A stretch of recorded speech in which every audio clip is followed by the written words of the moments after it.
I mean, I say this in the book about the English Defence League, and I've taken a lot of flack for years about this, but I refuse to say that Tommy Robinson is a Nazi. I refuse to say that he is a fascist. Now, I don't agree with him on everything, and I'm sure he wouldn't agree with me on everything. But it seems to me that if you've got somebody who just, as far as I know, has never said a racist thing, as far as I know, I've observed, is very, very comfortable and happy in, as it were, a multiracial Luton, but has a very big problem with the Islamic extremists who he saw on his streets and was talking about long before some other people were willing to, then, you know, it would have been, I can't tell you how easy it would have been easier it would have been for my life and career if I'd have been willing to join in years ago and say, Tommy Robinson is a Nazi. I thought and think he is, as I say, I didn't agree with him on everything, he wouldn't agree with me on everything, but I think he's a working class guy who doesn't have a PhD and is worried about his country. You know, and I refuse to join in the demonization of everybody just because it's helpful in the short term. And I think it would be untrue, and it would be wrong, because I think these terms matter. Now, my belief is, by the way, that the people who've been overusing these terms will regret their overuse at some point, because they might need them again sometime. And when they do need them, no one will believe them. So my simple suggestion is, consider all of these things, consider all of the individual groups and the individuals, see what they say, and work out, as I say at one point in the book, work out what, if you are a non, as it were, PhD-owning member of the public, how can you be worried about the things I'm talking about in my book, which are, by the way, all majority opinion worries. I mean, they are just every opinion poll. In remorseless detail, I show this. These are the things the general public in the majority are worried about. How can you express that worry without being a Nazi, fascist, racist? I think there are lots of people who are concerned about these things who are not Nazis, not racist, not fascist. And we will do a great disservice to our future if we, as I say, for short-term political gain, point the finger at everyone. There will be people, and there are people out there who are genuine extremists, genuine far-right nutters, genuine fascists, neo-Nazis, absolutely. But I worry at the attempt to make opinions which are held by the majority into opinions which are claimed to be unacceptable, because a great variety of disasters could be ahead of us, but one of the most foreseeable is that one, where you basically make the opinion of the majority of the public into an illegal opinion. Great. But censorship, yeah. So you talked about censorship, and I would like to know some general thoughts about, like, Tommy Robinson, since it's also applicable to your country, and I would like to know if you have some thoughts about that topic. Let me tell you what I think is general. I wrote about this a few weeks ago in the National Review in America, but let me tell you what I think is actually going on. I think, and it goes back slightly to the gentleman's question there, I think that there is when you realize that you have got some very serious problems in your society, it's very hard to deal with the primary issue. What is easy to deal with is a secondary issue. So let me give you the example. For years, the thing that Tommy Robinson's been particularly vocal about, the grooming gangs, the rape gangs, they're sometimes called Asian rape gangs, which itself is a problematic phrase, okay? These went on for years. We have report after report from the British government, the British authorities, admitting this is going on. Council workers who knew it was going on. Police who knew it was going on. All the local authorities who knew what was going on. All the local MPs who knew what was going on, okay? Every single part of society failed. Every single part. The police, the official reports will say the same thing, were worried about being politically incorrect. The council workers were worried they'd be accused of racism, and so on and so on and so forth. So you have by now, and I'm not exaggerating this is all of the stuff of the official findings, thousands and thousands of young girls from across the UK have been raped by these gangs. Now that's a bad thing to have on your conscience. That's the sort of thing that should keep any decent person awake at night if they had even a tiny role in allowing that to go on. But they don't address what allowed that to go on. We keep seeing this tendency to get the secondary problem. and go really hard for that. And the secondary problem always is the people who vocally, often wrongly, often crassly, all sorts of other things, identify in opposition to that. And they come down, they crack down on that as hard as anything. You saw, by the way, a very quick example of that. You saw that in Germany with Angela Merkel. When the Pegida protests began, I didn't agree with them. Like a lot of people, I was keeping an eye on what they were doing and so forth. What does Angela Merkel use her New Year message to do?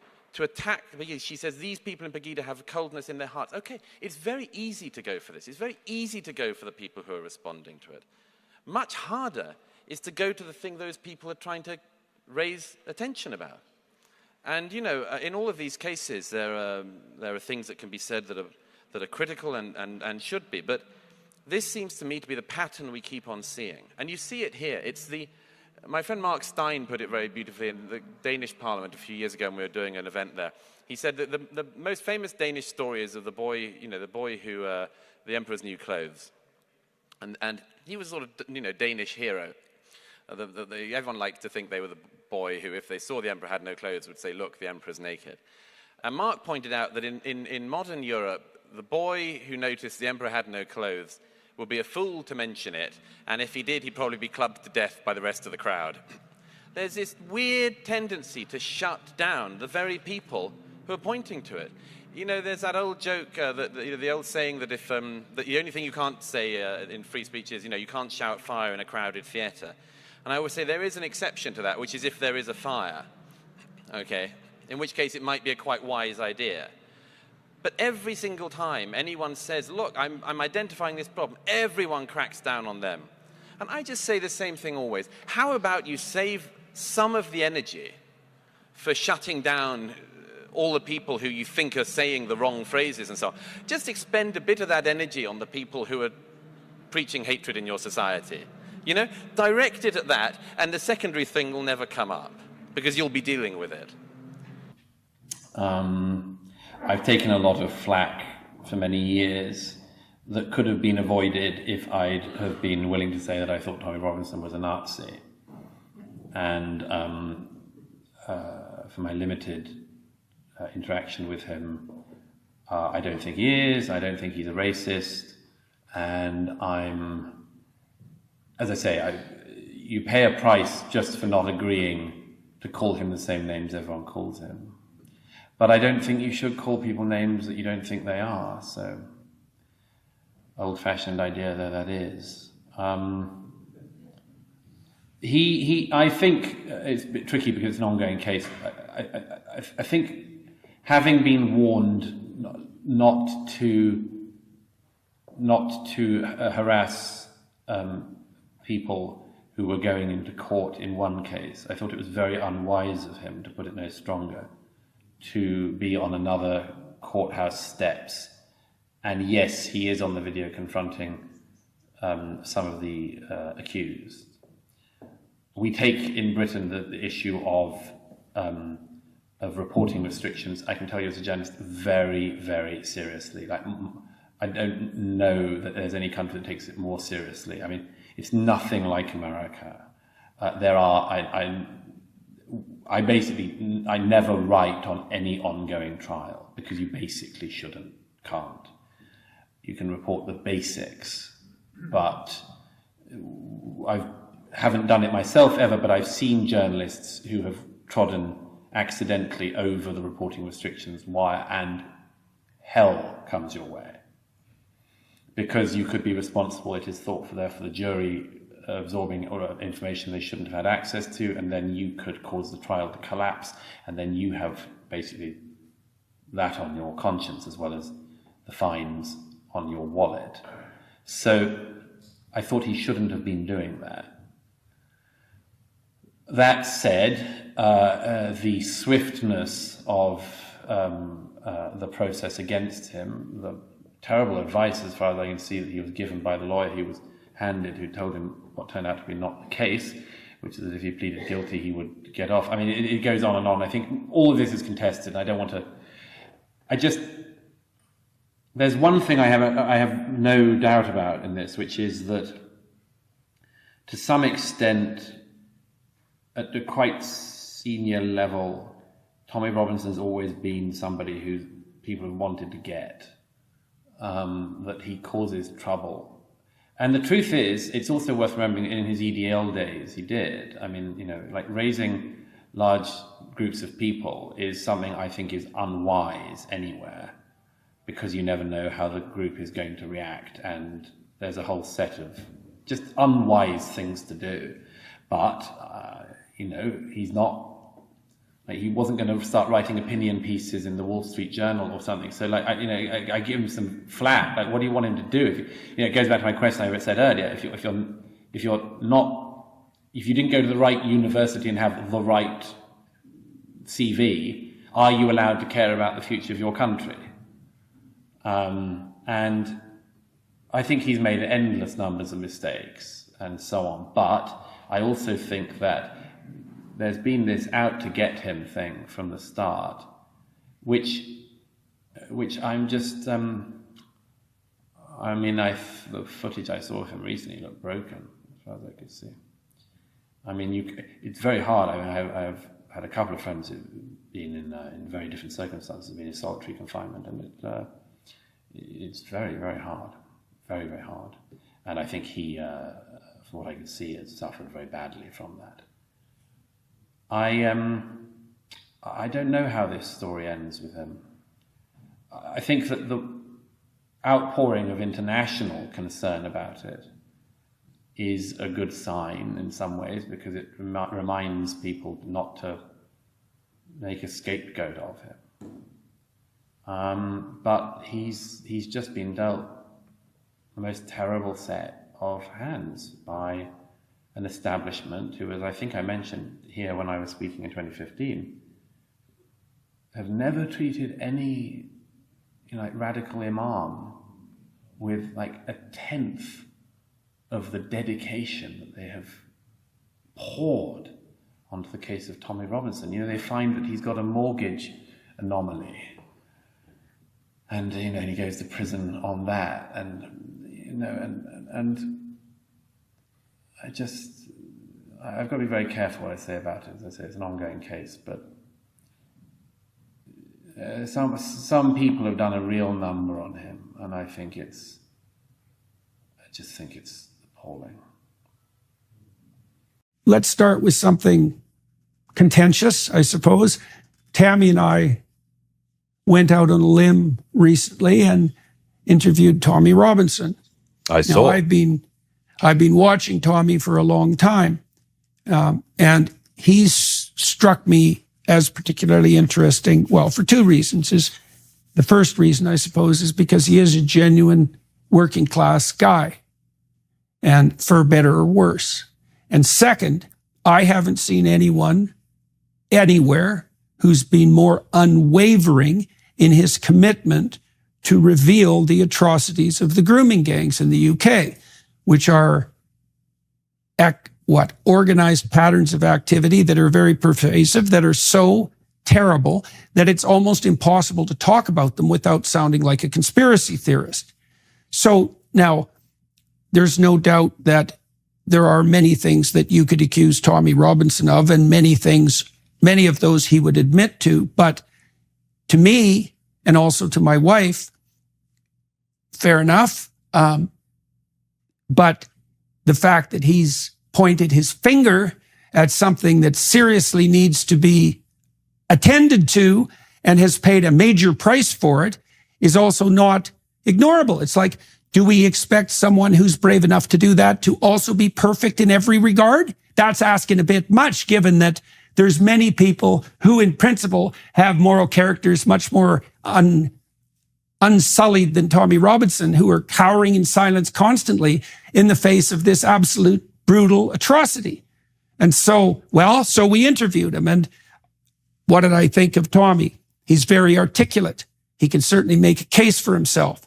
And then I thought it was up to the audience to listen and to make their own judgment. Now, that was before the recent march that Robinson and his crew organized in London, which in my estimation, I'm interested in your perspective, went as peacefully and well as the protests in Ottawa, which it was modeled after. And so I thought his crew handled that extraordinarily well. Now, in the aftermath of those protests, of course, all sorts of chaotic hell has broken loose. And, well, why don't you are much closer to such things than me. I mean, being a denizen of that country, I'm looking from outside, trying to make sense out of it. But my sense at the moment is that the UK is somewhat of a tinderbox. And so... Yes, and I wish it hadn't been so predictable. I wrote about this so many years, warned about it. The Strange Death of Europe was largely my last-ditch attempt to warn my own society of birth and other Western countries not to go down the path that they were precisely going down. And as a former government minister said in the Times a couple of days ago, the thing about my predictions on that was that I made them not with any glee, but in a spirit of deep lamentation about what was about to happen to my society. And as I see it, Tommy Robinson's a very interesting example of this whole thing. But let me just explain how I see it. This whole conflagration of recent days started when a 17-year-old went into a Taylor Swift dance class a couple of weeks ago now and started hacking at young girls with a knife. Killed 3 girls, 9-year-olds, thereabouts, wounded many others. And the news of that came out, and a very typical modern British, modern European, modern Western thing happened, which was that in the aftermath, people started to suspect something was being kept from them. Now, wiser heads would wait, but not everyone's a wise head after 9-year-old girls are bludgeoned to death, stabbed to death. So false information went out online saying that the attacker was had arrived on one of the many boats of illegal migrants that come across the English Channel every week. That was untrue. In fact, he was the son of immigrants from Rwanda. But people started to sense that there was a cover-up of some kind, or at least the news was being managed. The police in Britain seem always to think they're being very clever at this, and it's always seemed to me that they exacerbate every problem they put their mind to. They insisted that the young man was originally from Cardiff, capital of Wales, and people just sense there's something they're holding from us. Sure enough. Anyway, the point is that very unpleasant, ugly, and again, evil forces can get unleashed at such a time, the spirit of revenge. And some protests started peacefully at first, then some violent. A mosque was targeted nearby, and then violence started to spread out to other towns. Then Muslim communities started to arm up, in some cases literally, with people turning up with knives to defend their areas. This is all, and maybe it'll die down by the time this podcast has gone out, or maybe it'll get a lot worse. But the one thing you can say with absolute certainty is it's not going to go away, because all of this is the consequence of what I call the problem of primary and secondary problems. The primary problem in the UK, as in Europe in recent years, has been the total unwillingness of the political and other classes in the UK to address deep, deep concerns of the public. And when people said in recent days, how could anyone leap to such a conclusion that the attacker would be, and you go, because everyone's seen this before. You know, people don't actually forget very fast. The media class may, but they don't forget very fast that it's only 7 years ago that the son of Libyan migrants to the UK went and detonated a suicide bomb at an Ariana Grande concert in Manchester. They don't forget fast that 3 people who had no right to be in the UK, including one whose asylum claim had been rejected, but who was nowhere near being deported, went across London Bridge in 2017, hacking at the throats of passers-by and shouting Allahu Akbar. They don't forget that. They notice it. But the British government and others have had this very, very clear policy that they don't really know what to do to tackle that. They don't know what to do really to tackle the grooming gangs issue. There was another set of prosecutions the other day, and another case is coming to court in the coming weeks. You could say, well, they clearly do. They're using the law, but a lot of the public say, well, not fast enough, and not really. There's an awful lot of rapists still walking around with girls who are their victims in the same towns, and the government knows that the public ascribe this to the government's immigration policies, its integration policies, but the government can't take responsibility for that because they've made that mistake now. The Conservative government that just left power, that said that they would bring migration down to the tens of thousands a year, left office with a net migration of legal migration at almost 750,000 a year, which is, by the way, completely unsustainable, but they just keep doing it anyway. The interesting thing that Tommy Robinson speaks to and has always spoken to is, what are you allowed to do about this or say about this? Now, if you're me, for the time being, you're allowed to write about it sometimes. You're allowed to speak about it sometimes. You're allowed to raise alarms sometimes. You're allowed to speak your mind somewhat. But if you're a Tommy Robinson character, if you grow up in Luton and you haven't had many advantages in life and you've had quite a lot of disadvantages, and you're white and working class, what are you allowed to do about this? What are you allowed to say about any of this? And the government, for decades now, has had the attitude, you're not allowed to do anything. You're not allowed to say anything. You can't do anything because if you do, we'll call you a racist and we'll call you far right. And this has all gone on for a very long time. Well, it's an effective epithet, like when I first came across your work, and I've seen this reaction in the depths of my soul to many people. When I first came across your work, which is quite a long time ago now, I was leery of it. And I think the reason for that is that it's something like this, is that there are a lot of people in the world, and I'm not going to be able to meet all of them or read all of them or have anything to do with all of them. And now and then some of them get tarred with some epithet. Well, the cost to me of accepting that tarring is very low on average, because if I don't pay attention to some person, there's a whole bunch of other people I could pay attention to. So it's not like the pool of people to attend to shrinks, right? And that epithet of far right is a very effective brand of tarring. And it's even effective among people who are very skeptical of such things. So I'll give you an example. So I talked to Michael Schellenberger after he released the WPATH files, when he was investigating the absolute pathological corruption and craven cowardice of the cadre who presented what purport to be the standard guidelines for enlightened care to the American Medical Association, the American Psychiatric Association, the American Psychological Association. And he was appalled at their lack of competence and their ideological possession. It was another bottomless pit. And I asked him how he became aware of this. And he said, well, one way was that he had listened to Abigail Shrier and I talk about it. I guess it was 2 years ago when Abigail first put out her book, Irreversible Damage. It was the first podcast I did after I'd been so ill, and I was terrified to do it because it was such a hot topic. And, Schellenberger himself said he listened to that podcast, but he really couldn't believe it.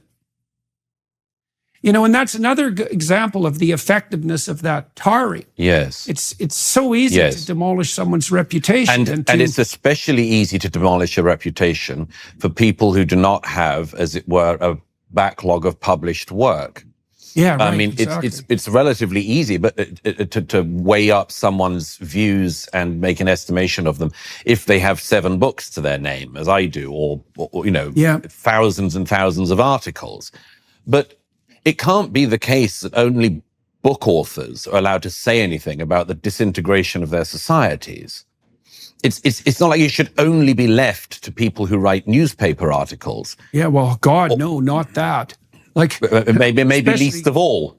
And but then you go to this question, which has come up in Canada in recent years and is very live now in Britain, which is what are people allowed to do? Now, obviously, by the way, and I'm aware, as you always are, of the deep desire of bad faith actors to seize anything I say in this discussion and misrepresent it. So let me do a very boring piece of throat clearing, if I may. The idea that people's response to any problems in their society should be to go out and commit acts of violence is obviously insane and wrong. What we're seeing on the streets of the British cities, though, raises this question, as I say, of if the public keep saying something to the politicians and the politicians keep not just ignoring them, but insulting them, what are they allowed to do, these people? These are populations that have every single election, like the rest of the British people, for 20 years, they have voted for less immigration and been told that they'd get it. And instead, it's just gone up.